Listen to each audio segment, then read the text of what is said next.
एक वर्ग और एक आयत का क्षेत्रफल बराबर है। यदि वर्ग की भुजा 10 सेमी है और आयत की चौड़ाई 5 सेमी है तो आयत की लंबाई ज्ञात कीजिए। तो सबसे पहले हम एक वर्ग का डायग्राम बना लेते हैं और एक आयत का डायग्राम बना लेते हैं। वर्ग में क्या होता है, वर्ग की चारों भुजाएं बराबर होती है। हमें वर्ग की भुजा का मान 10 सेमी दिया हुआ है। और आयत में क्या होता है, आमने सामने की भुजाएं बराबर होती है। ये भुजा इस भुजा के बराबर होगी और ये भुजा इस भुजा के बराबर होगी।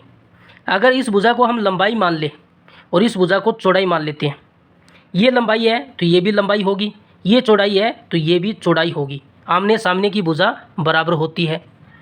इस लंबाई का मान तो हमें निकालना है। चौड़ाई का मान हमें 5 सेमी दिया हुआ है। और क्या दिया हुआ है, दोनों का क्षेत्रफल बराबर है। जो वर्ग का क्षेत्रफल है उसका फॉर्मूला होता है भुजा स्क्वायर, और भुजा का मान कितने, 10 सेमी। तो 10 सेमी का स्क्वायर हो जाएगा। 10 का वर्ग करेंगे 100 आएगा, सेमी का वर्ग करेंगे वर्ग सेमी। और आयत का क्षेत्रफल क्या होता है, आयत का क्षेत्रफल, जो वर्ग का क्षेत्रफल है वही आयत का क्षेत्रफल होगा, क्योंकि दोनों का क्षेत्रफल बराबर है। इसका क्षेत्रफल 100 वर्ग सेमी है तो आयत का भी 100 वर्ग सेमी होगा, क्योंकि दोनों बराबर है। आयत के क्षेत्रफल का फॉर्मूला क्या होता है, लंबाई गुणा चौड़ाई। तो हम इसका फॉर्मूला लगा सकते हैं और इसका मान 100 वर्ग सेमी है। लंबाई हमें नहीं दी गई है, निकालनी है।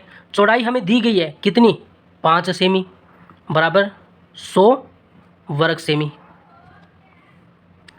1 सेमी से सेमी कैंसिल हो जाएगा। 100 को 5 के पहाड़े से काट सकते हैं, 5 एकम 5 और 20 5 100।